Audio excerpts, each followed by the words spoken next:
ನಿಟ್ಟೂರಿನಲ್ಲಿ current ಕಣ್ಣ ಮುಚ್ಚಾಲೆ. ಬೆಸ್ಕಾಂ ಕಚೇರಿ ಮುಂದೆ ನೂರಾರು ರೈತರಿಂದ ಪ್ರತಿಭಟನೆ. ತಾಲೂಕಿನ ನಿಟ್ಟೂರು ಹೋಬಳಿಯ ಗ್ರಾಮೀಣ ಭಾಗದ ಹಳ್ಳಿಗಳಲ್ಲಿ ನಿರಂತರವಾಗಿ ವಿದ್ಯುತ್ ಕಣ್ಣ ಮುಚ್ಚಾಲೆ ಮಾಡುತ್ತಿದ್ದು, ಅಧಿಕಾರಿಗಳು ಯಾವುದೇ ಕ್ರಮ ಕೈಗೊಳ್ಳುವಲ್ಲಿ ವಿಫಲರಾಗಿದ್ದಾರೆ ಎಂದು ಅಧಿಕಾರಿಗಳನ್ನು ಸ್ಥಳದಲ್ಲಿ ದಿಗ್ಬಂಧನ ಮಾಡಿ ಪ್ರತಿಭಟನೆ ಮಾಡಿದ ಘಟನೆ ನಡೆದಿದೆ. ಇಂದು ಬೆಳಗ್ಗೆ ಕಚೇರಿ ಮುಂದೆ ಜಮಾಯಿಸಿದ ನೂರಾರು ರೈತರು ಅಧಿಕಾರಿಗಳ ವಿರುದ್ಧ ಘೋಷಣೆ ಕೂಗಿ ಅಧಿಕಾರಿಗಳನ್ನು ತರಾಟೆಗೆ ತೆಗೆದುಕೊಂಡರು.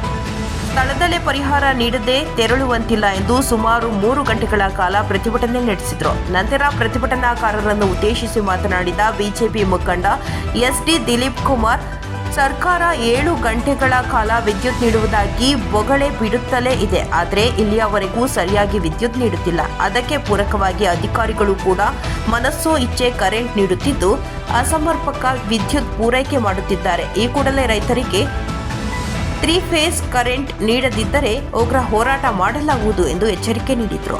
ಸ್ಥಳದಲ್ಲಿ ರೈತ ಮುಖಂಡ ಬೆಣಚಿಗೆರೆ ಪಂಚಾಕ್ಷರಿ, ಭೈರಪ್ಪ, ಗಿರೀಶ್, ಶಿವಶಂಕರ್ ಬಾಬು, ಕೆಪಿಸಿಸಿ ಮಾಜಿ ಸದಸ್ಯ ಕೆಆರ್ ತಾತಯ್ಯ, ರಮೇಶ್ ಬೊಮ್ಮರಸನಹಳ್ಳಿ, ಶಿವಕುಮಾರ್ ಸ್ವಾಮಿ, ಸಿದ್ದರಾಮಣ್ಣ, ದಯಾನಂದ್, ಶಿವಮೂರ್ತಿ, ನಿತ್ಯಾನಂದಮೂರ್ತಿ, ಸುಗ್ಗಿ, ಸಿದ್ದರಾಮಣ್ಣ ಹಾಗೂ ನಿಟ್ಟೂರು ಹೋಬಳಿಯ ನೂರಾರು ಮಂದಿ ರೈತರು ಭಾಗವಹಿಸಿದರು.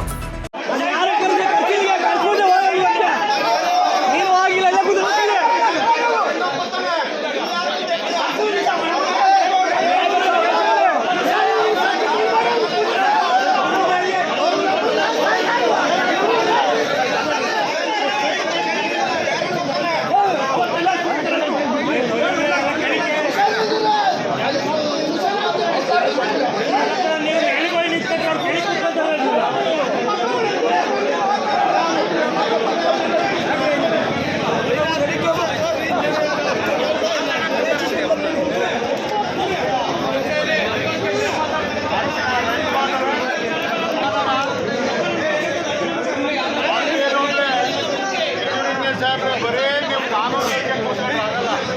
ಕಾನೂನು ಭಾರತದ ಫ್ಲೆಕ್ಸಿಬಲ್ ಆಗಿರಿಯಿಂದ ನಿಮ್ಮ ಆಫೀಸರ್ಗಳನ್ನ ಅಪಾಯಿಂಟ್ ಮಾಡಿರ್ತಾರೆ. ನೀವು ಕೆರೆ ಹೊಡೆದವರಿಗೆ ಕಾನೂನು ಅಂತ ಕೂತ್ಕೊಂಡ್ರೆ ಆಗಲ್ಲ. ಯಾಕೆಂದರೆ ಹೊಸಕೆರೆ ಭಾಗದಲ್ಲೂ ಲೋಡ್ ತಗೊಂಡಿದ್ದಾರೆ, ನಿಟ್ಟೂರು ಭಾಗದಲ್ಲಿ ಲೋಡ್ ತಗೊಂಡಿದ್ದಾರೆ, ಕಸ್ಬಾಲ್ ಭಾಗದಲ್ಲಿ ತಗೊಂಡಿದ್ದಾರೆ.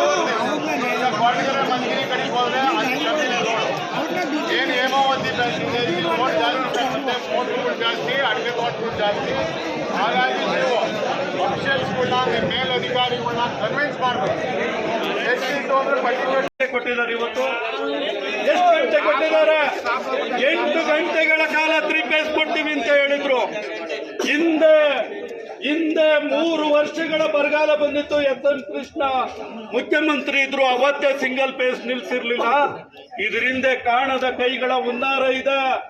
ಮೊನ್ನೆ ಡಿ.ಕೆ. ಶಿವಕುಮಾರ್ ಅವರ ನೀವು ಸೋಲಾರ್ ಕಂಪನಿಗೆ ಡೀಲ್ ಆಗಿ ಇವತ್ತು ಸಿಂಗಲ್ ಅನ್ನು ನಿಲ್ಲಿಸ್ತಾ ಇದ್ದೀರಾ.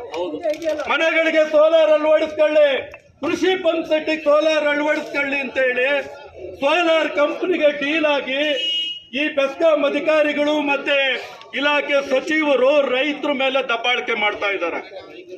ಸೋಲಾರ್ ಕಂಪನಿ ಜೊತೆ ಡೀಲ್ ಆಗಿದ್ದಾರೆ. ಇವತ್ತು ಎಲ್ಲ ರೈತರು ಸೋಲಾರ್ಗೆ ಅಡಾಪ್ಟ್ ಆಗಲಿ, ಈ ಒಂದು ಡೀಲ್ ನಲ್ಲಿ ನಮಗೆ ಹಣ ಬರುತ್ತೆ, ಕಮಿಷನ್ ಬರುತ್ತೆ ಅಂತ ಹೇಳಿ ರೈತರ ಜೊತೆ ಚೆಲ್ಲಾಟ ಮಾಡಬೇಡಿ. ಇವತ್ತಿನ ಹೋರಾಟ ಸಾಂಕೇತಿಕ. ಈ ರಸ್ತೆನಲ್ಲಿ ಯಾವುದೇ ವಾಹನ ಓಡಾಡೋದಕ್ಕೆ ಮುಂದೆ ಬಿಡೋದಿಲ್ಲ.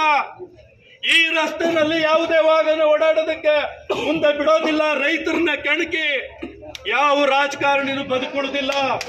ರೈತರನ್ನ ಕೆಣಕಿ ಯಾವ ರಾಜಕಾರಣಿನೂ ಬದುಕುಳಿದಿಲ್ಲ. ಯಾವ ಅಧಿಕಾರಿ ಕೂಡ ನೆಮ್ಮದಿಯಾಗಿಲ್ಲ. ರೈತರ ಜೀವನದ ಜೊತೆ ಚೆಲ್ಲಾಟ ಆಡಬೇಡಿ.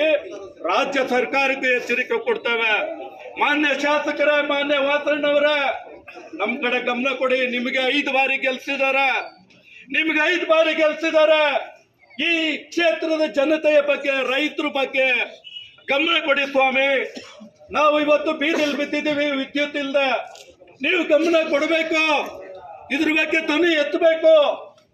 ನಿಮಗೆ ಸ್ವಾಭಿಮಾನ ಇದ್ರೆ, ಈ ಕ್ಷೇತ್ರದ ಜನತೆಯ ಋಣ ಇದ್ರೆ, ಈ ಕ್ಷೇತ್ರದ ಜನತೆಯ ಪರವಾಗಿದ್ರೆ ಸಿಂಗಲ್ ಯಾಕೆ ಕೊಡೋದಿಲ್ಲ ಅಂತ ಕೊಳಪಟ್ಟಿ ಹಿಡಿದು ಬೆಸ್ಕಾಂ ಅಧಿಕಾರಿಗಳನ್ನ ಕೇಳಬೇಕು. ನೀವು ನಿಮ್ದೇ ಸರ್ಕಾರ ಇರಬಹುದು, ಆದ್ರೆ ರೈತರು ನಿಮ್ಮನ್ನ ಜೀವನ ಪರ್ಯಂತ ನೆನ್ಸ್ಕೊಳ್ತಾರೆ, ನಿಮ್ಗೆ ಅಭಾರಿ ಆಗ್ತಾರೆ. ಕೇಳಿ ಸ್ವಾಮಿ ಶಾಸಕರೇ ವಾಸಣ್ಣವ್ರ, ಕೇಳಬೇಕು ನೀವು. ಇವತ್ತು ನಮ್ಮ ಬದುಕು ಬೀದಿಗೆ ಬಿದ್ದಿದೆ.